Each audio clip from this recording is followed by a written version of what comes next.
I'm really anxious now we can return to a very important subject of some of the major international issues that are going on. And Nick, I didn't give an adequate introduction. I'm probably not going to do it now either, but he has, several decades of superb experience working with a wide range of NGOs, of major Fortune 50 companies on a whole host of issues that are critical to our industry. And he's right now got on his plate some very, very key things that are at a point of really critical decision making. So, Nick, please continue. Sorry to interrupt it all. That's all right. Right, so for 2012, I would say there are three main issues which should be a particular concern to the ICT sector. The first is foreign governments advancing the agenda that they've been pursuing for a decade to move internet policy from private sector-led institutions like ICANN to intergovernmental institutions, principally the International Telecommunications Union. The potential for liberalization of trade in services at the WTO and the negotiations underway to extend the coverage of the Information Technology Agreement for new classes of hardware. For example, tablet computers are not covered by the ITA, and this is one of the things they're talking about adding.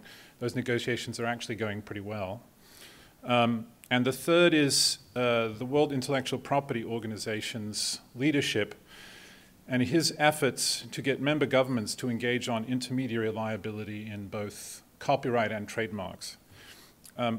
I'm guessing that pretty much everybody has read Commissioner McDowell's article on the World Conference on Telecommunications, or any of the other articles on the similar topic. This is, for short, we call this WICIT, WCIT. This is the concern is justifiable. The WICIT conference's objective is to modify the International Telecommunications Regulations, or ITRs, which were last amended in 1988, and they govern things like peering and termination in telecommunications, as well as rates, the process by which those are determined for international traffic. So because this is a treaty-making exercise or a treaty modification exercise, if countries were to propose specific regulations that related to the way in which internet traffic is exchanged between countries, it would create a nexus for decision-making about the internet at the ITU. And I'm not sure that all the articles about WICIT have actually made clear what WICIT is and why it has become such a concern. The reason why this is interesting to someone like me, because this has made the efforts of the ITU to control the internet sort of the subject of active debate in the United States and in other countries. The irony is, this is a 10-year-old problem. WICIT is one battle in a war that really has been underway for a decade in Geneva, by which countries like Russia and China are very single-mindedly pursuing an agenda to control what is said on the internet for very obvious reasons. And they're very good at it. They're very good at venue shopping. The Indian government, who are not always our friends in this, in proposing an internet agency, suggested that one of the reasons why we should all be happy with a new UN agency that controls the internet is because there are currently 36 UN agencies who are discussing the internet. And when the Indian permanent representative in Geneva put to me that this would make my job easier because there would only be one place to turn, I said, Your Excellency, I'm sorry. All that means is there will be 37 places for us to go to discuss internet policy. And he laughed and he said, well, you may have something there, but we should still, it's still a good idea. It's not a good idea, but it's a popular one. What I would say is the reason why this has become such a big issue now is really something of a perfect storm. I think everyone is familiar with the use of social media to change governments in the Middle East, which I'm sure most of us welcome. WikiLeaks publishing thousands of diplomatic cables, mostly of a more titillating interest than anything else. Internet activism to stop the SOPA and PIPA legislation in the United States is obviously of concern to countries which don't want their citizens protesting the laws that they are proposing to make. ICANN announcing that it would open applications for new TLDs, and the announcement by the holder of the XXX TLD that they are applying for .sex, .porn, and .adult to add to XXX. There are a lot of countries which want none of those extensions to enter their country, and they use ICANN and what goes on there as a reason why other countries should support them in saying, you just can't let the private sector run these things. If governments were in charge, we'd never have something like this. So the result really is that countries see the internet really more as a threat. And from their perspective, they don't want activists overthrowing them or their friends. They don't want what they see as predominantly US-based companies controlling access to the information of their citizens. And they resent the fact that they have to ask those companies for access to their information that their nationals put on those services.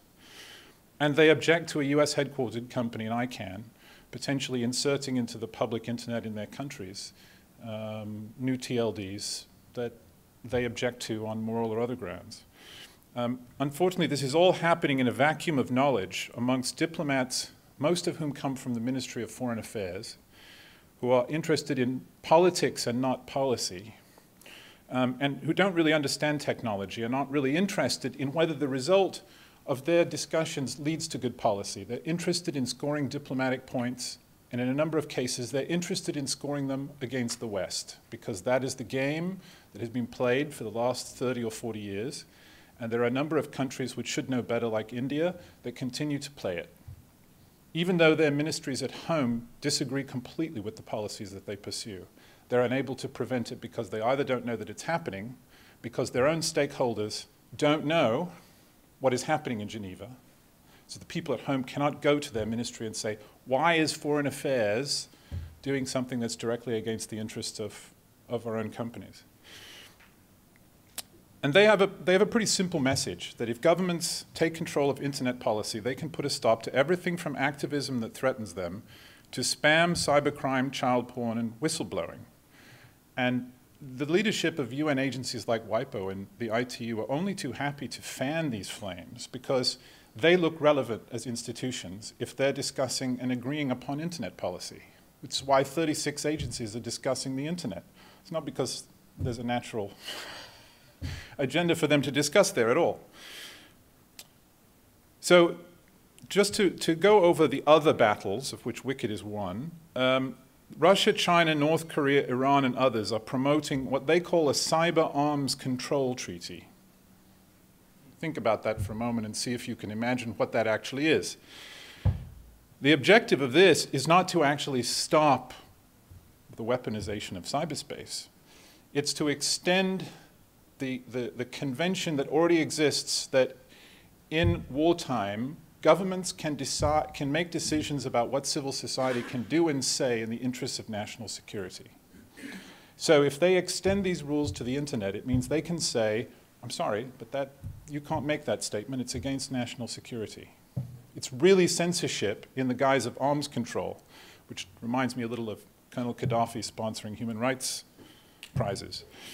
In 2011, Russia, China, and others proposed an information security resolution at the UN in New York, which has a 12-point code of conduct, which weaves widely agreeable objectives together with broad endorsements of state control over internet content, and this will get discussed at the General Assembly later this year.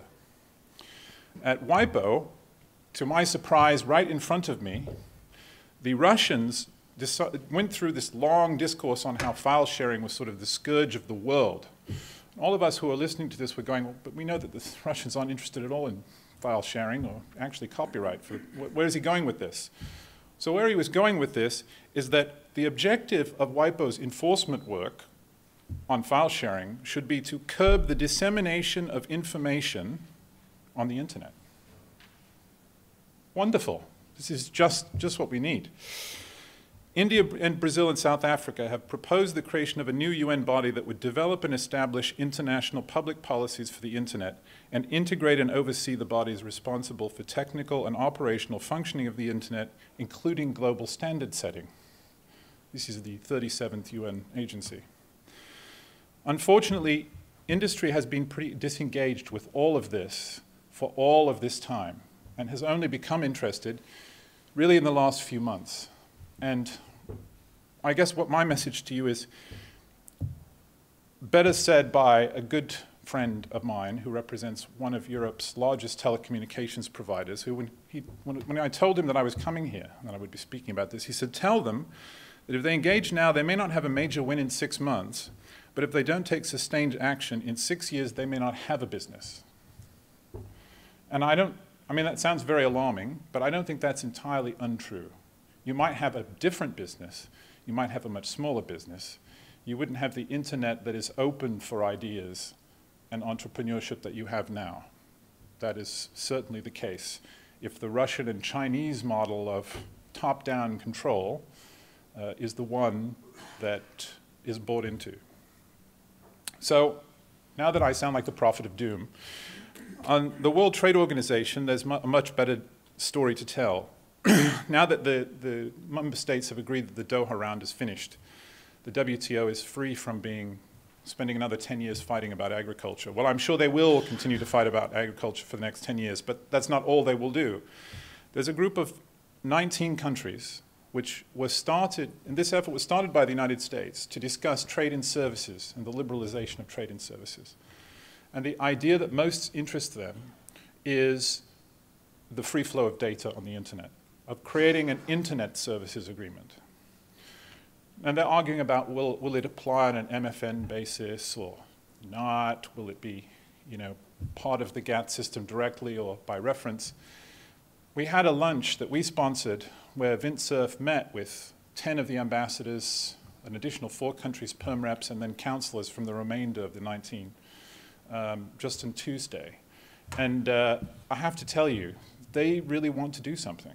And, Vint said to them, look, can't you guys, we have something called beta testing. We actually try things out in the private sector, and if they don't work, we fix them. Can't you have, sort of a time-limited agreement or something and create an internet free trade zone? And you could see the lights going off. I mean, they really liked this idea. And I think if you're going to have a goal in trade related to internet services, this is a good goal, to start with the idea of the internet as a real free trade zone, and then only retreat from openness via specific commitments. So that's the first part of the opportunity. They all really need to hear, though, from not only, the US is basically on side, they get it. The people who need to hear are the people in other countries, to have their ICT sector stakeholders saying, this is a good idea, you should try this. You should try something new. We have a benefit in this. Influencing WTO negotiations is not the easiest thing to do, especially for a sector like ours, which is not always super coordinated. But we've got an open door to educate the world's trade negotiating community over what innovation means in the ICT sector. They want to hear from you all. They want to hear from all of us.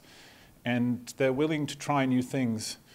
One of the diplomats asked Vint Cerf, what do you like? What makes Silicon Valley so special? Everybody wants one. Not surprisingly. And he said, well, one of the things that makes it special is if you fail in business in Silicon Valley, it's not the end of your business career. It's just seen as a learning experience. People will still take a risk on you. And I forget which ambassador it was, looked at Vint and said, well, we've got 10 years of experience with failing, so we should be perfect for you for this model. But it was really, there's a really good atmosphere there, and when you talk to USTR, comment and tell them that you like to see that they're trying to push forward in services. It's a good thing. The other main WTO-related thing is the Information Technology Agreement, which is celebrating its 15th anniversary on May 15th. And as I said, they're extending it to additional product categories for hardware. which is, I think, good for our sector also. It's kind of crazy that mobile phones are covered, but tablet computers aren't. But it's simply because it's been 15 years since those lists were updated. The last area I would say is international IP. And this could be a good news story, or it can be a bad news story. It all depends on whether WIPO is left alone to come up with new and interesting things, or whether we decide that we want to implement an agenda instead of allowing the Secretariat to do it. There are a number of countries that are interested in how to get a piece of the knowledge economy. But they don't really know how to do this. And WIPO's response is that, I don't really know where they came out with this, but their response is basically just look at the role and responsibility of internet intermediaries. In copyright, the Director General believes, according to a speech that I sat and watched him give, that the internet treaties should be modified to rebalance safe harbor regimes, and that the community of rights holders should work with WIPO to help create a positive agenda for doing that. In trademarks, he suggested that regulating the content of search results, social media, and online marketplaces is a necessary public policy response to counterfeiting.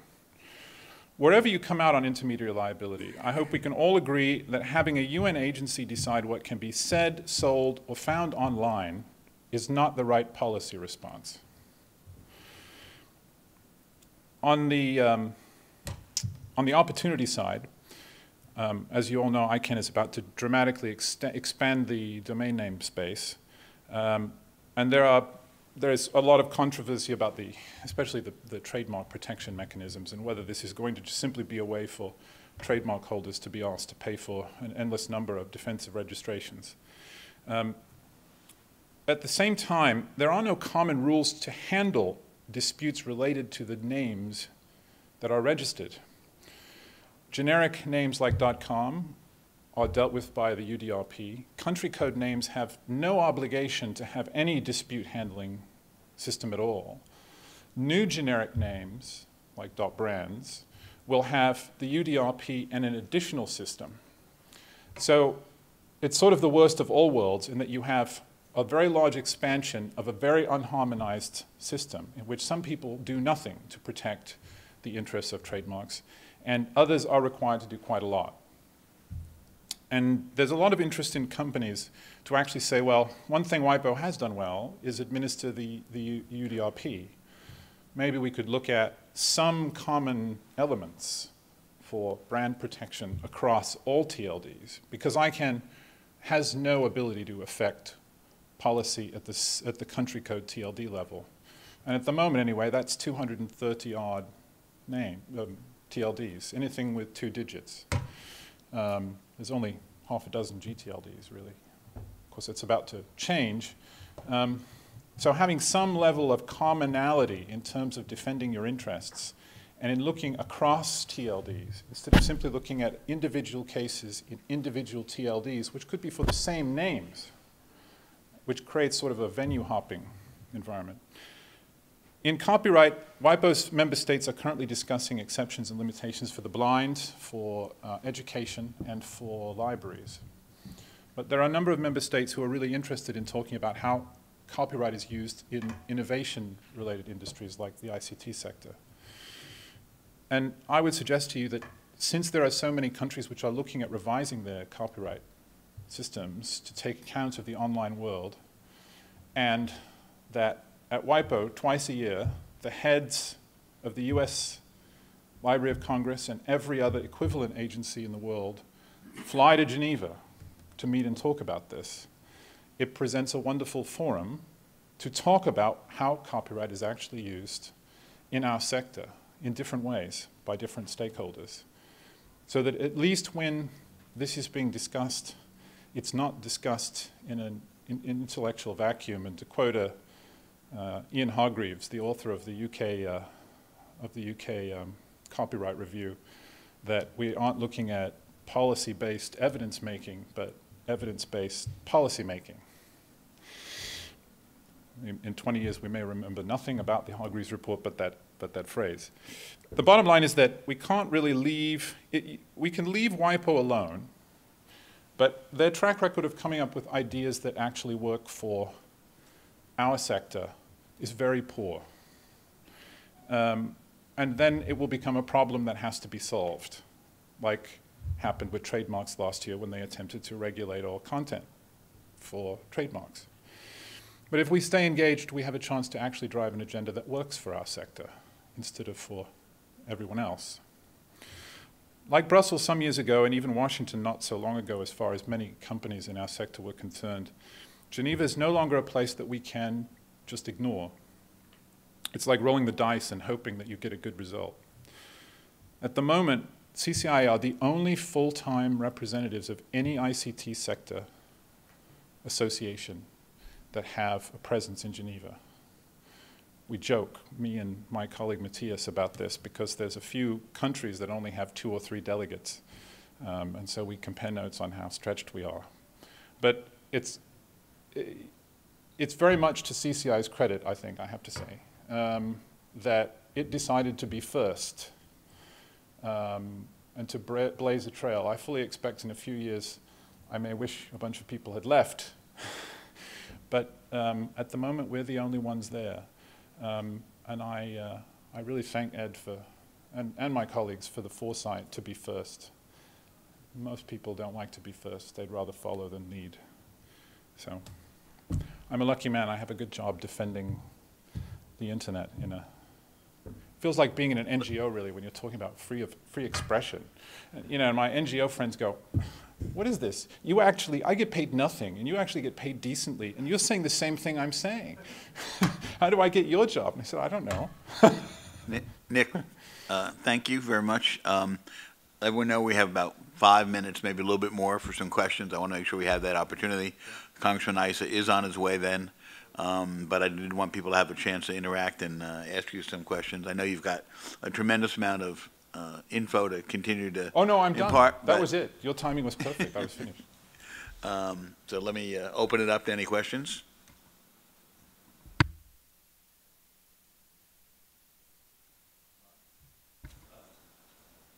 Hi, Nick. I'm glad the CCIA's got you over there keeping an eye on Europe, because if you work on the internet, you're global, like it or not. You got a little website. You got business in Europe if you got something they like. Curious, we had the top-level domain TLD that we keep talking about, the acronym for, you know, .com, .net, or top-level domains, and the EU several years ago created the .eu domain, and you had to, prior to that, if you say had datafoundry.com in the United States, you needed to go country by country to get the TLD and to apply for trademark protection. And what that system did was allow you to get one trademark, and therefore, if you could prevail over somebody that, say, had datafoundry.de for Germany.